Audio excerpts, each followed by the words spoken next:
Исәнмесез, хөрмәтле тамашачылар. Яңа гасыр каналында Кым сәгате тапшыруның чираттагы чыгарылышы.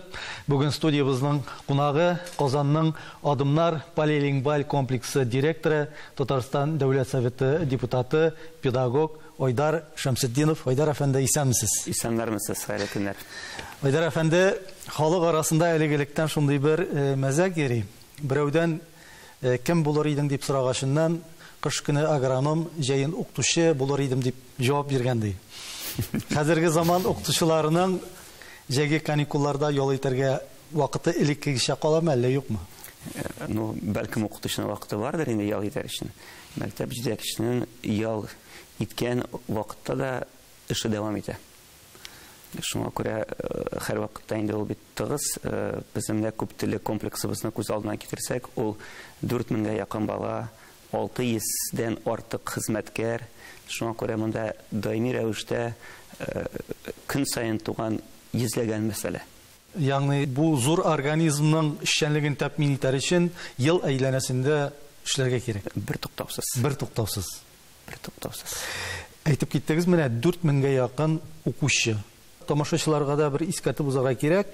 Казанда гына түгел, гомумән республикада сез җитәкләгән бу мәктәп иң күләмле, иң зурларыннан санала. Шулай бит? Шулай. Педагогикада бит шундый бер төшенчә бар, менә балага индивидуаль якын килү дигән. Менә 4000 балага укытучылар тарафыннан дип әйтик, индивидуаль якын килү, мөнәсәбәт, игътибар җитәме, җитеп бетәме, әллә юкмы? Гомумән алганда, әлбәттә, ул индивидуаль, шәхси һәрбер балага эшләү ысулы бәлкем ул чыннан да игълан ителгән нәрсә. Әмма ләкин гомумән алганда тормышка ашырыла торган бер төшенчә дип аны тулай әйтеп булмый. Чөнки мәктәп ул зур конвейер. Һәм әгәр дә инде без шушы элек педагогика фәнендә классно-урочный система кысаларында эшлибез икән, әлбәттә укытучы мөмкин кадәр һәрбер бала шәхесен күргә тырыша. Әмма ләкин шусын да онытырга ярамый. Ул дөресен әйткәндә менә бер туктаусыз балалар агымы. Хәтта мәсәлән, мин мәктәп җитәкчесе буларак һәр көнне 4000 бала арасында үземә яңа әле күрмәгән бала чырайын күрәм. Чөнки алар күп. Аларны белеп бетереп тә булмый. Әмма ләкин гадәттә барбер иң алдынгы балаларны һәм иң проблема тудырган балаларны шәхсән мәктәп җитәкчесе белә инде аларда. Ягъни иң активлары алар һәр вакытта күз алдында. Нәкъ шулай. Менә ялгышмасам, узган ел сез беренче сыйныфка 20-дән артык сыйныф булгансыз, беренче сыйныфлар. Әйе. Бу бит инде 600-дән артык бала дигән сүз. 649 беренче сыйныфка килүче булдыр иде безнең балаларыбыз. Математик яктан исәпләшәк, бер сыйныфка уртача 30 бала. Артыкта. 30 баладан артык. Артыгы да. Менә Айдар әфәнде, мин аңлыйм, югары сыйныфларда әле 30 баладан артык укучының класста утыруы, улар ничектер кабул ителә, алар инде мөстәкыйль, алар инде тормышка ияләнгән. Менә беренче сыйныфта әле мәктәп бусагасын атлап кына кергән балалар, 30 бала, 30дан артык бала, без инде әйтәм, менә шәхси якын килү димә. Укытучының ни дәрәҗәдә аның вакыты кала аларга игътибар итәргә. Алар бит теге әниләреннән аерылып кына килгән балалар, кем әйтмешли. Беренчедән дә чыннан да укытучының вазифасы шул кадәр катлаулы ки, чөнки бер юлы менә шушы кайбер классларда безнең балалар саны 40-ка да җитә. 40-тан да уза кайчакта 42-шәр балалар сыйныфларыбыз да бар. Әлбәттә, укытучы җилкәсендә җаваплылык бик зур. Чөнки бит аларны укытырга гына түгел, ул бит әле аларның иминлеге өчен дә җаваплы кеше. Менә мәсәлән, шул ук мәсәлән ашханәгә алып бара икән аларны. Ул бит инде менә беренче балаларны алып барган вакытта тегенең классның койрыгы ни хәтлегә сузыла ул. Менә шулай итеп инде Алла тапшырып, әмма ләкин кытайлар ничегрәк әйтә. Беренчедән ди белемнең сыйфаты берничек тә баланың санына бәйле түгел ди. Шуңа күрә, әмма ләкин әлбәттә инде класста 25-шәр бала булса, укытучыга 1000 тапкыр җиңелрәк булыр иде. Сез бу очракта менә моның кадәр баланы укырга алу, сез мәҗбүрме? Мәҗбүр. Чөнки беренчедән Казанда шушы соңгы дисәләр вакытында инде балалар, туган балаларның саны шактый зур. Әгәр дә без карасак, мәсәлән, элек беренче сыйныфларга 9000 бала килсә икән, менә соңгы елларда беренче класска килүче балаларның саны 20 меңгә җитә. Шуңа күрә инде әлбәттә без бит инде мәктәп санын 2 тапкырга күбәйтә алмыйбыз. Шуңа күрә инде менә шу нагрузка ул йөк булып хәзерге эшләүче мәктәпләргә йөкләнә һәм инде без укытучылар ул вазифаны барырга тиеш, чөнки инде хәзер без күзәтеп барабыз. Хәзер инде безнең киләчәк елларыбызда балалар саны яңадан кимәячәк, чөнки кызганычка каршы бу инде теге аз санлы буыннар килә. Ялгышмаса, менә бу адымнар комплексын булдырганчы, сез бу адымнар комплексының адымнар мәктәбенең башлангычында торган беренче президент Минтимер Шәрипович белән очрашу булган, аның структурасы, төзелеше һәм нинди формада булырга тиешлеге турында әңгәмә. Һәм сез шушы очрашу вакытында моны адымнар мәктәбе түгел, адымнар комплексы итү идеясын җиткергәнсез һәм моның белән Минтимер Шәймиев килешкән. Менә сезнең нинди аргументларыгыз булды Шәймиев килешерлек комплекс итеп атарлык? Һәм мәктәп һәм комплекс нинди аермасы бар? Аермасы нәрсәдә? Беренчедән инде бит мин Минтимер Шәрипович безнең мәктәбебезне карап чыккан вакытта, ул аны чын мәгънәсендә чын күп телле мәктәп булганын күреп алды. Чөнки әлбәттә без рус телендә белем бирүче мәктәпләрдән булсак та, ул 2 ел элек түгел инде, ул 2018 ел иде, димәк 4 ел элек инде. Әмма ләкин без чыннан да татар җанлы мәктәбебез иде. Икенчедән без тирәнтен инглиз телен укыта идек һәм ул класслар чыккан вакытта ул һәрбер балалар белән инде һәр вакыттагыча әңгәмә кырып, аларның күңелләрен, хәл-әхвәлләрен сорап, ул миңа калса, гомумән алганда балаларның чыннан да күп телле икәнлеген күреп, менә безнең мәктәбебезне сайларга булды. Әмма ләкин мин мәктәп директоры буларак, әлбәттә, шушы мәктәптә инде мин хәзерге вакытта 2007 елдан эшлим. Аны җитәкләгән үз эш җимешегне ташлап китеп булмый. Икенчедән, һәр вакытта күп телле мәктәп, Минтимер Шәриповичның фикере буенча, ул беренчедән безнең татар телебезнең мәнфәгатен кайгыртучы бер мәктәп булырга тиеш. Инде хәзерге вакытта татар телен кайгыртсак икән, без шушы сәяси вазгыятебездә без әлбәттә ата-аналарның төрле хукукларын күз алдына торырга тиеш.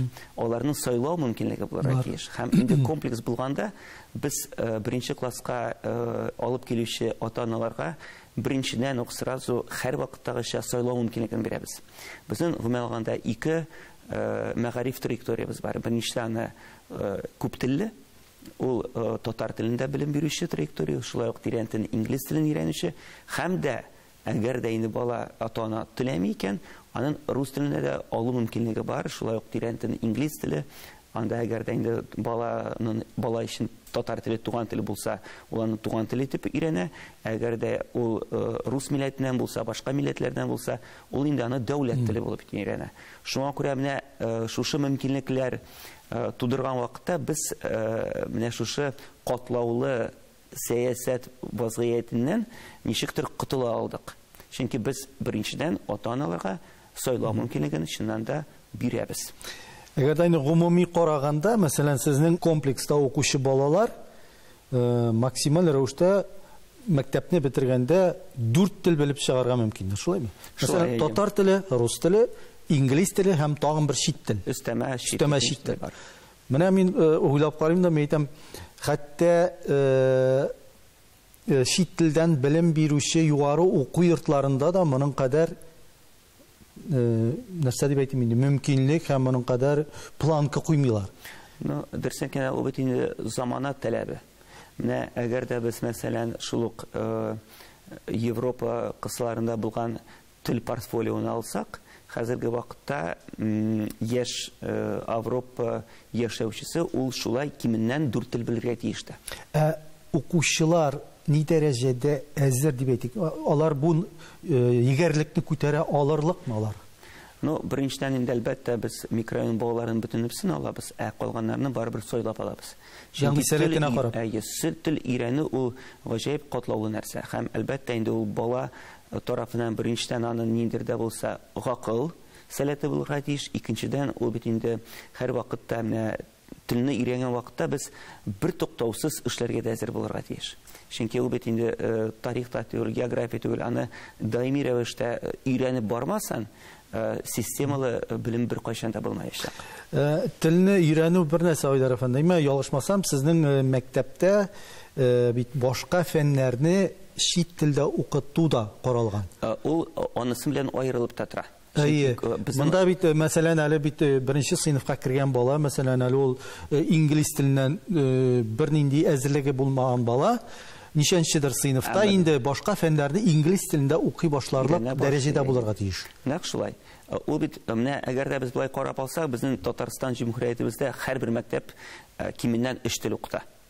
Әмма ләкин алар күп телле мәктәпләр түгел. Чөнки күп телле мәктәп ул шушының белән аерылып тора. Аның һәрбер тел ул тел өйрәнү дигән нәрсә түгел, ул беренчедән башка фәннәрне өйрәнү чыганагы да булырга тиеш.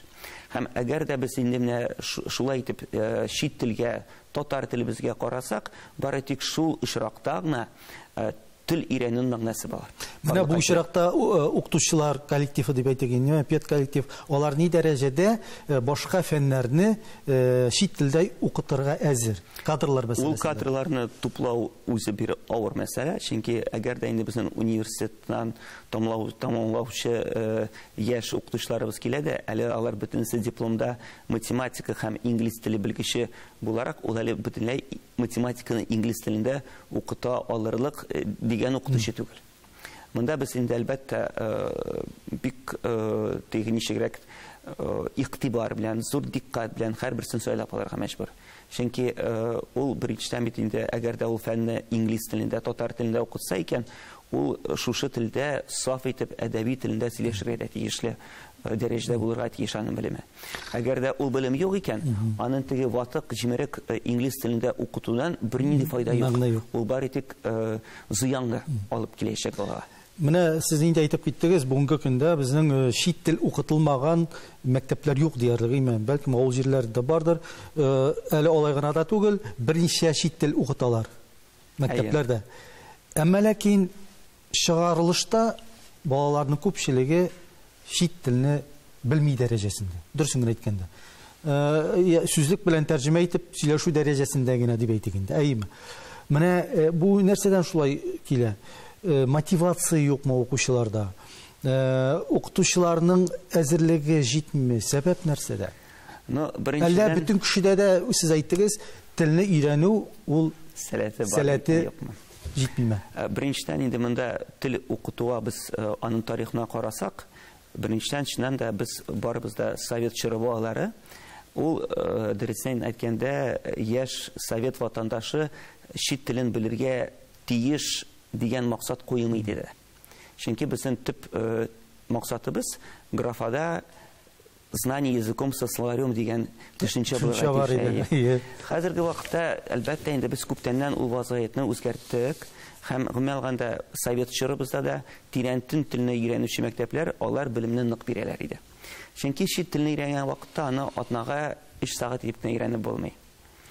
Ул көн сайын киминнән атнага 5-7 сәгать бирлек мәктәп булырга тиеш. Һәм әлбәттә чит телләргә, татар теленә төп администрация ягыннан игътибар даими рәвештә булырга тиеш. Әлбәттә укытучының үз тел дәрәҗәсе дә югары булырга тиеш. Әгәр дә мәсәлән без бит еш кына мәсәлән очрый идек инглиз теле укытучысы, әмма ләкин ул үзе дә сөйләшүдә авырлыклар кичерә. Менә шундый укытучы әлбәттә бер кайчан да телле шәхесне тәрбия алмый. Инде телне өйрәнүне бераз читкәрәк куеп торып, гомуми безнең проблемалы бер сорауыбыз, ул да булса бер дәүләт имтиханы. Әйтергә кирәк, соңгы вакытта бу системаны тәнкыйтьләүчеләр арасында укытучылар да бар, белгечләр дә бар, галимнәр дә бар. Әмма ләкин ул начармы, яхшымы бүгенге көндә безнең тормышыбызда үзенең урынын тапкан һәм эшләвен дәвам итә. Шуңа да карамастан нәрсә дип әйтик, менә ничектер бер укучылар чыгарылыш сыйныфында инде шушы бар тик имтихан бирәсе предметны гына укыйлар төсле. Ниндидер бер лотерея уены кебек тә кай вакытта күз аллана, шул ук репетиторлар белән бу мәктәпнең укытучысы күрше мәктәптәге балага репетиторда булырга мөмкин, менә шундый ничектер кырмыска ясын хәтерләтеп ала ел ахырында. Менә бу система сез уйлавыгызча, үзегезчә ни дәрәҗәдә камил һәм ул ни дәрәҗәдә менә бу укыту процессын катлауландырамы, җиңеләйтәме? Беренчедән, әлбәттә, инде аның уңай яклары да бар. Чөнки бала мәктәптә имтиханны, шушы бердәм имтиханын биргән очракта, аны бит инде төрле уку йортларына керү мөмкинлеге бар. Әмма дә ләкин шуннан да сез әйткән нәрсә ул тормышта бар. Чөнки шуннан да бала инде күбрәк шушы сайлап алган дәресләргә, предметларга игътибарын юнәлтә. Әмма дә ләкин барыбер инде бит калган фәннәрдән дә ул билгеләрне алып барырга тиеш. Шуңа күрә беренчедән монда әлбәттә инде менә совет чорыбызда булган мәсәлән ситуация, вазгыять ул ничектер инде булса бөтен фәннәрдән баладан тирән белемне таләп итүче иде. Хәзерге вакытта менә дөресен әйткәндә ул нәрсә чыннан да тормышта бар. Әмма дә ләкин барыбер без укучыларны өйрәткән вакытта бөтен фәннәрдән укытабыз. Әмма дә ләкин аны бит федераль стандарт буенча хәзерге вакытта профильный мәктәптә укытучы бөтен фәннәрне укырга да мәҗбүри түгел. Мәсәлән, совет вакытында бөтен астрономиясын, химиясын да, мәсәлән, биологиясын укырга тиеш иде. Хәзер ул профильгә карап, үз траекториясын сайлап ала. Мәсәлән, аның гомумән алганда 11 класста биологиясы, әгәр дә ул филологический профильне сайлый икән, аның биология фәне, физика фәне булмаска мөмкин. Шуңа күрә бар итик естествознание, мәсәлән. Шуңа күрә аның уңай яклары да бар, һәм инде һәрбер булган дөньяда тискәре яклары да бар. Шуңа күрә бу очракта ничектер укучылар ниндидер тар кысаларда кала кебек. Ул дөресен әйткәндә беләсезме, миңа калса, Данил әфәнде, ул гомумән алганда бер замана чиридер. Чөнки бит инде менә без хәзерге вакытта бөтенебез шушы цифровой чорыбызда яшәгән очракта, безнең гомумән алганда хәзерге буын гомумән бөтенләй китап укымый дип әйтә алмыйм. Әмма дә ләкин ничектер һәрберебезгә гомумән алганда менә тирәнтен, теге мөстәкыйль рәвештә эшләр өчен вакыт җитеп бетми. Балалар да нәкъ шул вакыт тыгызлыгында яшиләр алар.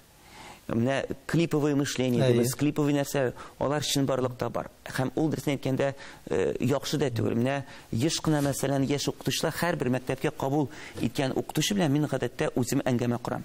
Һәм аның мәсәлән никадәр тирәнтен белемле шәхес булуын ничектер сынап карарга тырышам.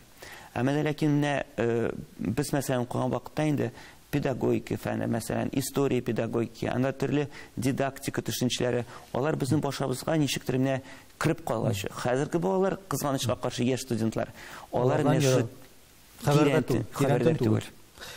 Аяныч. Менә күп еллар элек минем беренче улым мәктәпкә барырга җыенганда, мәктәп сайлаганда дип әйтик инде, мин шундый сорау биргән идем таныш педагогка, ничегрәк хәл итәм икән бу мәсьәләне дип инде. Миңа әйттеләр, син яхшы мәктәп эзләмә, син яхшы укытучы эзлә дип киңәш итте ул. Беренче сыйныфка барганда. Башлангыч мәктәптә. Сез моның белән килешәсезме һәм бу ни дәрәҗәдә менә дөреслеккә туры килә? Миңа калса, беренчедән яхшы укытучы начар мәктәптә гадәттә эшләми.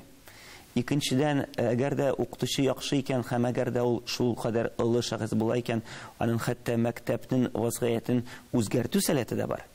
Икенчедән, ул укытучыларның коллективы, ул һәр вакытта фикердәшләр коллективы булырга тиеш. Шуңа один в поле не воин дигәндәй, мин ул төшенчәгә гомумән алганда ышанмыйм. Һәм гомумән алганда мәктәпнең тулы алганда балага карата ниндидер позитив карашлы булырга тиеш. Гомумән алганда мәктәпнең идарә командасы да ниндидер перспективалы, алга карашлы фикерләрдә булырга тиеш. Шуңа күрә монда теге бары тик укытучы гына карап мәктәпне сайларга башлангыч мәктәптә бәлкем булыр ул. Әмма дә ләкин гомумән алганда 5нче класска күчүгә бала бит инде берничә укытучы белән бергә эшли башлый. Шуңа күрә монда укытучыларның командасы да, аларның завучлары да, мәктәп директоры да миңа калса гаилә таләпләренә җавап бирүчеләрдән булырга тиеш.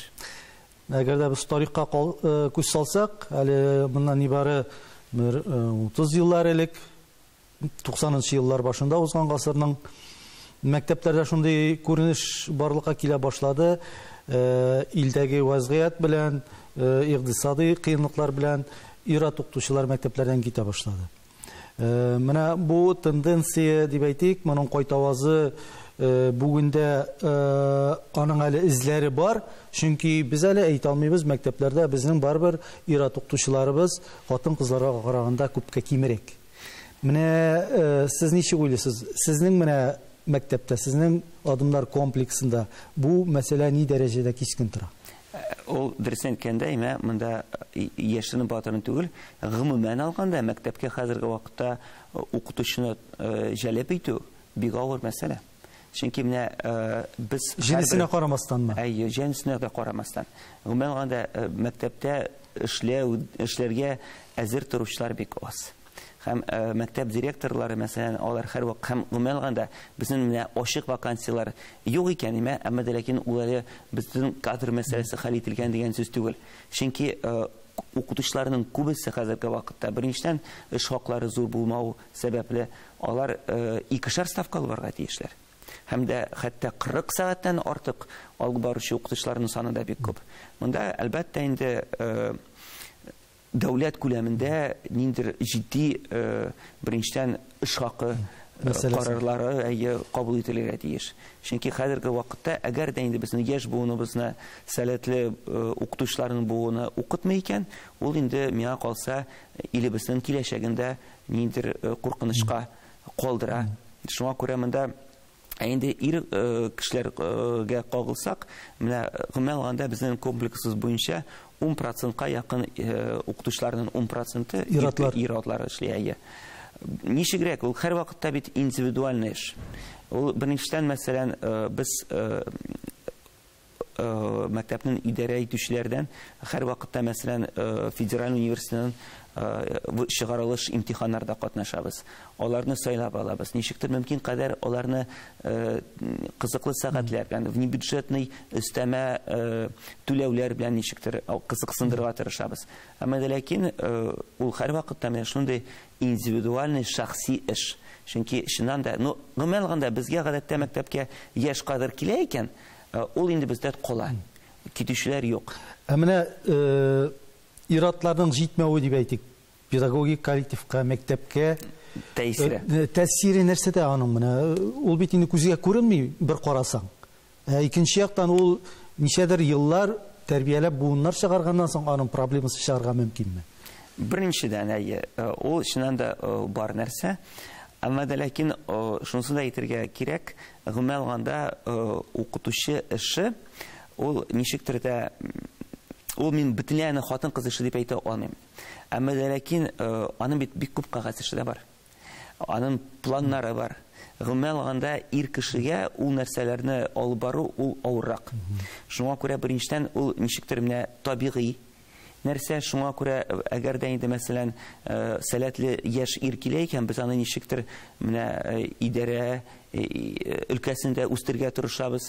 Икенчедән ниндидер дә булса өстәмә вазифалар, чөнки аны бары тик гади укытучы дәрәҗәсендә калдыру дөрес түгел. Икенчедән, әлбәттә, ир кешенең тәрбия өлкәсендә өлеше бик зур. Ул бит хәтта тәрбияче дә булса, мәсәлән, безнең интернатыбыз бар. Анда, мәсәлән, яшь үсмерләр, кайберләрнең әтиләре юк, мәсәлән, гаиләләре безнең тулы гаиләләр шактый. Инде аларга әлбәттә менә шушы ир атлар белән аралашу гаҗәеп зур әһәмияткә ия. Әмма дә ләкин кызганыч, хәзерге вакытта дәүләт тарафыннан түләнгән эш хакы кызганычка каршы ир кешене кызыксындыра алмый. Чөнки аның гаилә алып барасы бар. Менә сез, ялгышмасам, эшкә килүче яшь кадрларны үзегез кабул итәсез. Гәрчә моның белән шөгыльләнә торган сезнең урынбасарларыгыз булса да. Ни өчен менә Нәкъ директор күзгә күз карап сөйләшә алар белән. Беренчедән бит гомумән алганда мәктәпнең урынбасарларым күп булса да, аның төп җаваплылыгы бары тик минем җилкәмдәге. Шуңа күрә, димәк, таләп итүчеләрдән миннән таләп итәрләр. Шуңа күрә, гомумән алганда мин һәр вакытта ничектер яшь укытучының никадәр олы шәхес булганын ачыкларга тырышам. Икенчедән, миңа калса, аның никадәр эрудицияле, белемле булуын ачыкларга тырышам. Һәм гомумән алганда балаларга карата аның ниндидер бит инде позитив балалар белән эшләү кызыгы да булырга тиеш. Шуңа күрә аны башка кешеләргә генә тапшырып, ул дөрес түгел миңа калса. Чөнки аның бит трудовой договорында шартламасында минем имзам булачак. Димәк, җаваплылыгы минем өстемдә. Димәк, мин барыбер аны карап алырга тиешмен. Үз фәнен, мәсәлән, 100%-ка бик яхшы белгән яшь кадр, яшь белгеч, ул әле яхшы педагог дигән сүзме? Ул төрлечә була. Төрлечә була. Кайчакта менә без яшь укытучыларыбызны күзәтеп барабыз. Кайбер очракта ул гомумән алганда менә беренче дәресеннән дә чын мәгънәсендә чын укытучы килгәнен без ачыклап ихластан куанабыз. Әмма кайчакта аның өстенә эшләргә дә туры килә. Менә мәсәлән, хәтеремдә берничә укытучыбыз бар иде, баштан проблемалырак, әмма ләкин тагын бер кат искәртеп әйтәм, укытучылык булырга чиратыбыз юк. Шуңа күрә булган укытучылар белән эшләргә туры килә. Шуңа күрә аларны да һөнәри яктан үстереп була.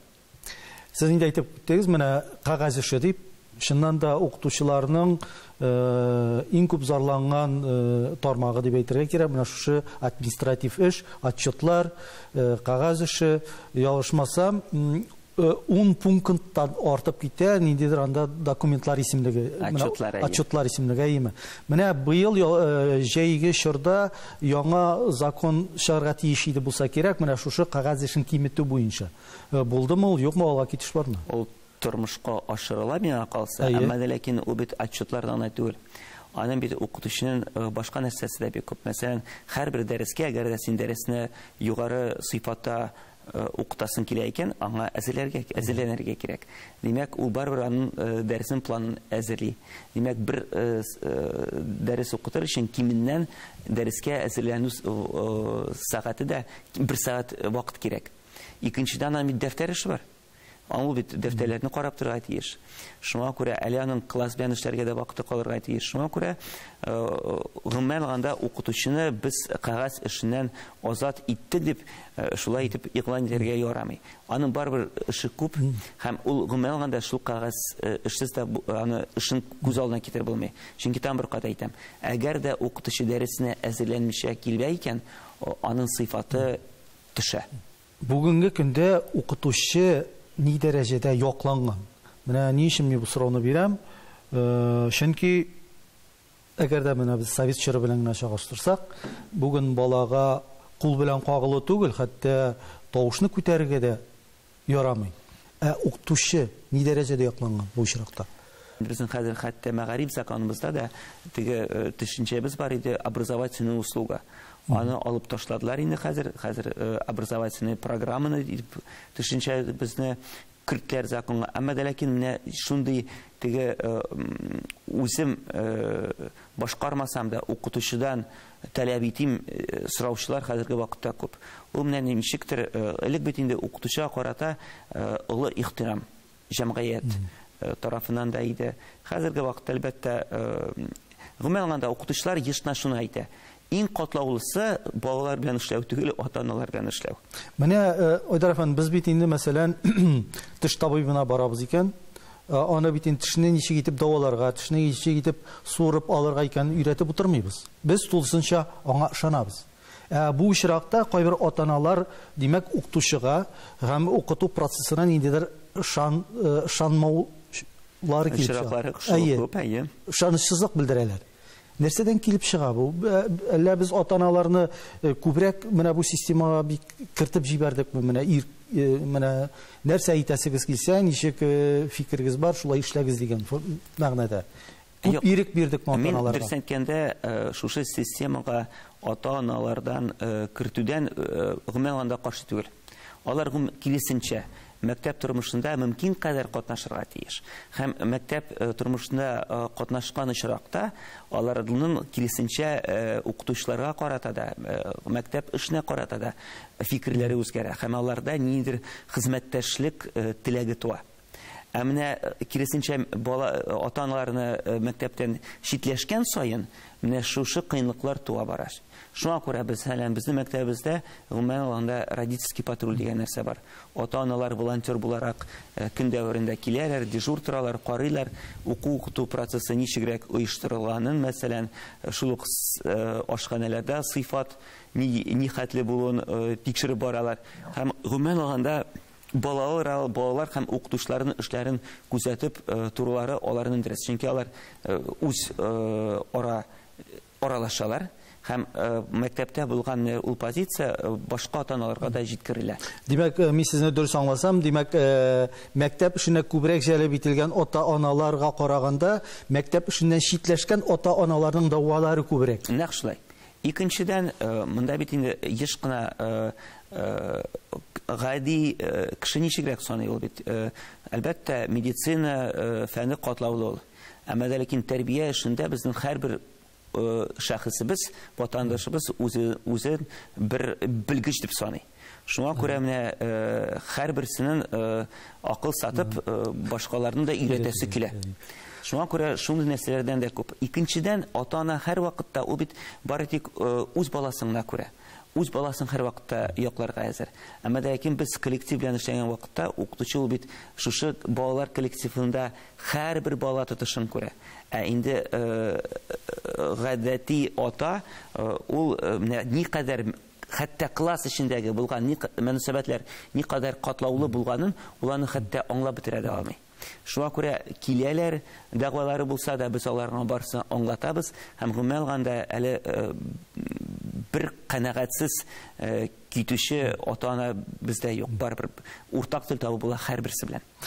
Менә укытучы дәрәҗәсе дип әйтеп киттегез сез. Без инде монда һаман да шул советчылар белән чагыштырабыз. Укытучының ул вакыттагы дәрәҗәсен, әйеме укытучы инде ул матди яктан бер кайчан да совет чорында да бай яшәмәде. Әмма ләкин инде менә сез әйткәнчә хөрмәт булды ата-аналар тарафыннан да, укытучылар тарафыннан да, хәтта яхшы мәгънәсендә биректә авыл җирләрендә укытучыдан ничектер шүрләп куркып торалар иде. Бүген ата-аналар тарафыннан да, укучылар тарафыннан да менә укытучыга ничектер икенчел караш, ягъни менә бу хөрмәт дигән әйбер, алар инде күбесенчә менә түбән тәгәрәде. Менә бу хөрмәтне кире кайтарып буламы? Моның өчен нәрсә эшләргә кирәк? Бу кемнәрдән тора? Бу бары тик укытучыларның үзләренә генә бәйлеме? Әллә инде монда җәмгыять башка күзлектән карарга тиешме? Менә бу миңа калса җәмгыять кенә түгел, ул һәр вакытта дәүләттән башлана. Менә әгәр дә без мәсәлән күзәтеп барсак икән, менә хәзер мәсәлән инде укытучылар көне якынлашып килә. Федераль дәрәҗәдә мәсәлән соңгы 1-2-3 ел дәверендә безнең Мәскәү дворец съездовда инде зур бер бәйрәм чарасы оештырыла. Әмма ләкин шул ук вакытта без сез белән үзебездә бик яхшы белеп торабыз аны. Мәсәлән, шул полиция хезмәткәрләренә ел сайын ничә дистәләгән ел инде ул чара үткәрелеп тора иде. Хәтта менә димәк дәүләт тарафынан әгәр дә полицияга карата шул кадәр зур ихтирам күрсәтелә икән, ни сәбәпле укытучыларга гына менә шушы соңгы елларда гына ул ихтирам күрсәтелә башланды дигән сорау турында тиеш һәрбер башыбызда. Икенчедән, әлбәттә, ул укытучының гомумән алганда эш хакы. Ул ниләрне әйтмәсәк тә, ул барбер бик мөһим фактор. Чөнки гомумән алганда җәмгыятьтә безнең гомумән алганда кешеләр яхшы эш хакын алучыларга карата ниндидер ихтирамлы була кеше. Икенчедән, хәтта бит инде ул аның эш хакы зур дип кенә түгел, ул бит инде гомумән алганда әгәр дә мәсәлән шул педагогический факультетларга яшь буын теләүчеләр, яшь буыннардан теләүчеләр чират торсалар икән, димәк безнең хәтта сайлап алу мөмкинлеге булыр иде. Иң талантлы, иң яшь сәләтле. Мәсәлән, шул Финляндиядә, мәсәлән, алсак без аларның тәҗрибәләрен, аларның бит педагогика факультетларына керү гаҗәеп катлаулы нәрсә. Конкурс зур. Иң зур конкурс шуларда. Мәсәлән, шул Сингапур системасына кергән алсак, бездә әлбәттә ул кызганычка каршы остаточный принцип буенча хәл ителә, ул дөрес түгел. Әлбәттә, бөтенләй остаточный принципна укытучылар мәктәпкә килә дип әйтә алмыйм. Чөнки гомумән алганда мәктәпкә хәзерге вакытта килүчеләр, алар барыбер үз эше белән янып йөрүчеләрдән. Алар битараф булмау шәхесләр.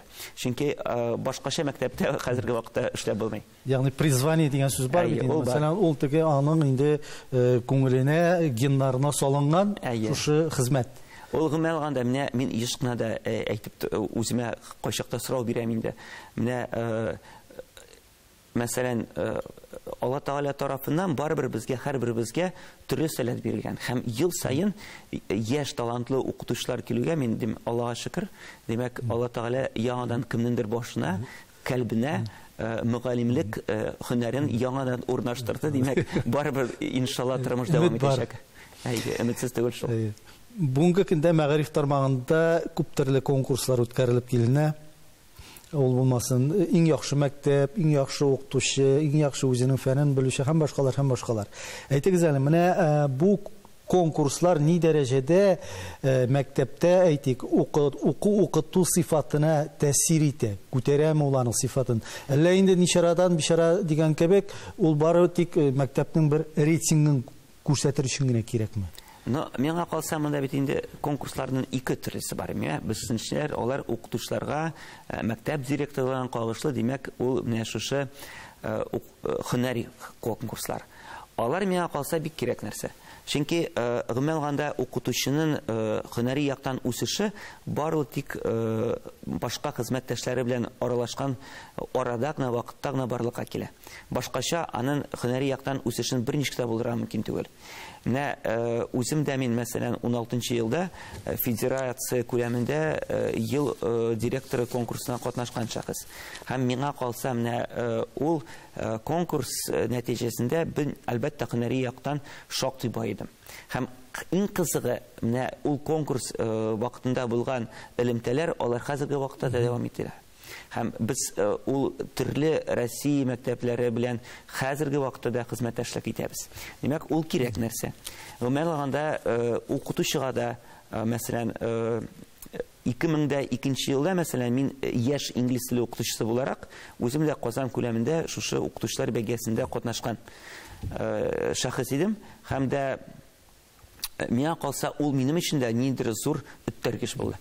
Һәм гомумән алганда яшь сәләтле укытучыны идарә итүчеләр дә бит ничектер сайлап күреп алырга тиешләр. Димәк, ул синең сәләтеңне, үзеңнең талантыңны күрсәтерлек мөмкинлеге. Шуңа күрә ул мөһим нәрсә. Инде әгәр дә мәктәптә, мәсәлән, шундый битараф булмаган эшенә карата ничектер иҗади бер команда эшли икән, аның шөбһәсез кызыклы проектлар да тормышка ашырыла. Һәм шушы проектлар нәтиҗәсендә мәктәпләр төрле грантларда оттыралар. Шуңа күрә биредә дә катнашырга кирәк. Әмма ләкин кайчакта аны бит документларын әзерләгән вакытта ул аның үз бюрократиясе бар. Шуңа күрә ул кайчакта укытучыны һәм, мәсәлән, мәктәп директорын әлбәттә үзенең эшеннән дә аера. Сезнең мағаршы биргән бер интервьюдан bir цитата китереп үтәсем килә. Директор кайгыртырга тиеш нәрсә, ул өстәмә табыш чыганакларын җәлеп итү. Ягъни мәктәп ни дәрәҗәдә коммерция белән шөгыльләнә ала? Мәсәлән, мин сезгә кыскача гына әйтим. Безнең, мәсәлән, мәктәбебездә хәзер 4000-гә якын бала укыса, без узган уку елында 93 миллион бюджет эшләгән мәктәп. Һәм әгәр дә, мәсәлән, мин мәктәпнең төп менеджеры булмасам икән, миңа, мәсәлән, шул кадр мәсьәләләрен бик авыр хәл итәргә булыр иде. Мәсәлән, шул ук, мәсәлән, ашчылар, поварлар, мәктәпнең төрле хезмәткәрләре, автобус йөртүчеләре бар. Кызганычка каршы, аларның эш хаклары МРОТка хәзерге вакытта бәйле.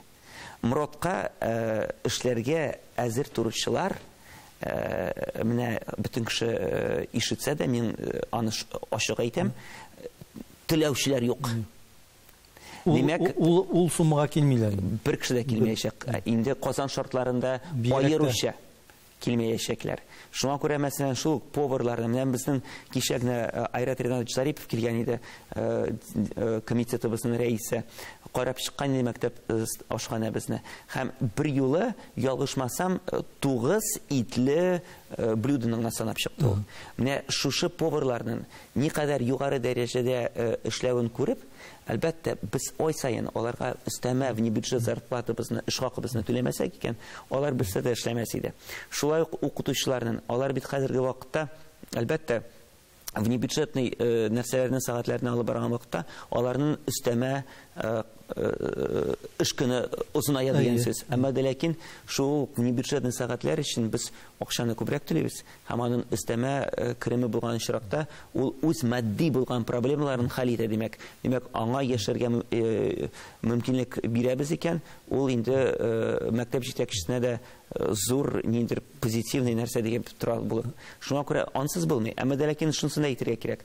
Без бит әле мәсәлән 93 миллионнан 75 миллионны эш хакына җибәрсәк, калган миллионнарны без бит төрле проектларны мәктәптә булдырабыз. Әлбәттә, дәүләт тарафыннан акча бирелә. Әмма дә ләкин кайчак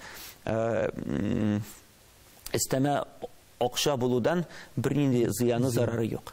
Шуңа күрә мөмкинлекләр арткан сайын форсатлар да арта. Шуңа күрә миңа калса, монда әлбәттә хәзерге вакытта эшләргә кирәк. Әмма дә ләкин шунысын да онытырга тиешле түгел, мәктәпнең барыбер төп вазифасы ул төп белемне бирү, ә инде ул бушка.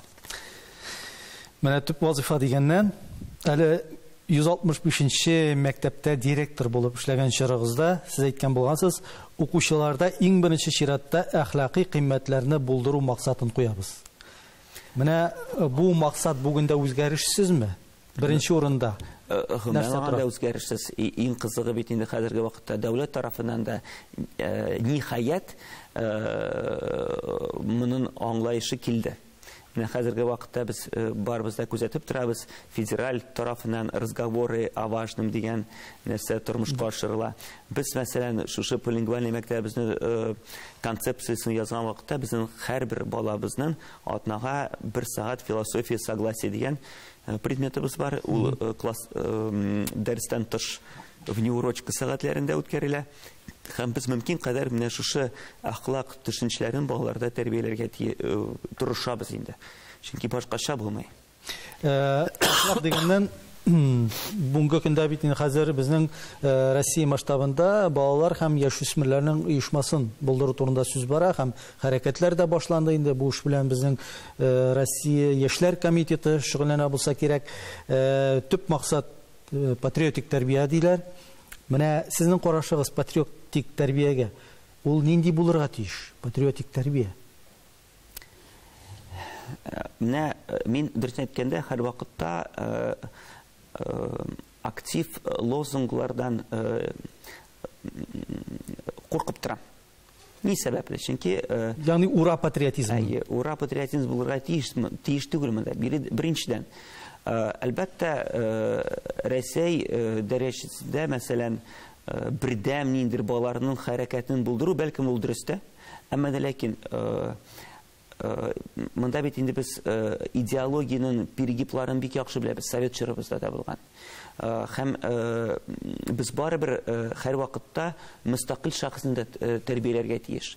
Әгәр дә шәхес мөстәкыйль була алмый икән, әгәр дә ул бары тик шушы кысалар эшендә генә кичкенәдән ничектер фикер йөргә өйрәнелә икән, ул бит киләчәктә иҗади зур үрләргә ирешә алмаячак. Шуңа күрә миңа калса, әлбәттә без илебезнең ватандашлары буларак ничектер патриотизм якларында карар тиеш. Әмма дә ләкин ул һәр вакытта бик нечкә төшенчә, һәм аны менә бары тик гимнны тыңлап кына, байрагыбызны күтәреп кенә барлыкка китергә мөмкин түгел. Ул гомумән алганда әдәби әсәрләрдән дә башлана. Ул гомумән алганда мәсәлән безнең рус телендә әйткәндә малый родина хөрмәт итүдән башлана, кеше ватаныбыздан. Һәм гомумән алганда туган телебезгә карата олы мәхәббәт тәрбияләүдән башланадыр инде ул. Ат-туган мөнәсәбәтеннән. Шуңа күрә ул гомумән алганда катлаулы нәрсә. Һәм тәрбия эшенә кагылсак, ул бит гомумән алганда һәр вакытта беренчедән инде әлбәттә без аның ике ысулы бар гына. Беренчедән ул вагаз, димәк укытучы һәр вакытта имам буларак вагаз укырга тиеш. Икенчедән инде җәмгыятебездә үрнәкләр булырга тиеш. Шул очракта гына яшь йөрәкләр аны күреп, ничектер ул төшенчәләрне үзләренә сеңдерәләр. Сез менә матур әдәбият дип әйттегез.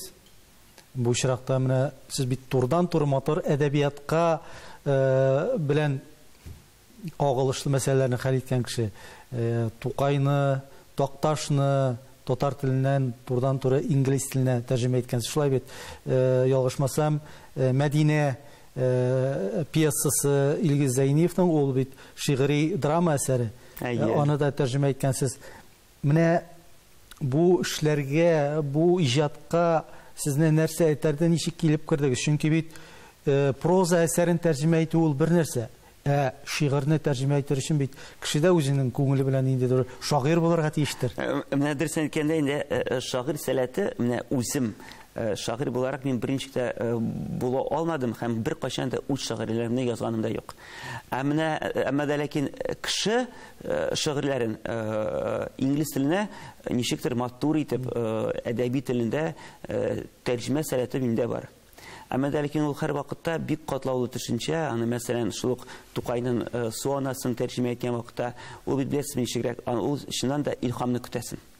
Ул беренче көн аны ничектер уйлап йөрисен һәм аннары гомәлгәндә бәлкем Тукайның рухы ничектер сиңа күчә һәм шул очракта шигъри юллар үзләре үз-үзләреннән чыга башлый. Әмма дә ләкин проза әсәрләрне тәрҗемә итү бик авыр. Ул теге әлбәттә мәсәлән Илгиз Зәйниевны мәсәлән Мәдинә пьесын тәрҗемә иткән вакытта аны инглиз теленә ни сәбәпле тәрҗемәне сораган иде, чөнки берәр конкурста халыкара конкурсына. Ул бит инде гаҗәеп катлаулы Шекспир телендә язган әсәр. Теге Генри VIII пьесалары тарафында. Әлбәттә, беренчедән кат-кат яңадан Шекспирның әсәрләрен оригиналда укып, менә аның телен ничектер үзеңә сеңдереп, шулай итеп тәрҗемә итә алдым яны. Әмма дә ләкин тәрҗемә иткән вакытта, әгәр дә әсәр автор тарафыннан чыннан да бик талантлы дәрәҗәдә язылган икән, ул тәрҗемә ителә. Ул миңа калса менә шулай. Әмма дә ләкин проза әсәрләрен миңа калса тәрҗемә итү кызыклырак. Айдар әфәнде, бик зур рәхмәт сезгә менә шундый эшкерсез, эчтәлекле әңгәмә өчен. Сезгә иҗади уңышлар һәм дә инде сезнең укучыларыгыз сезнең коллективны һәр вакытта сөендереп кенә яшәсеннәр. Амин, шулай булсын.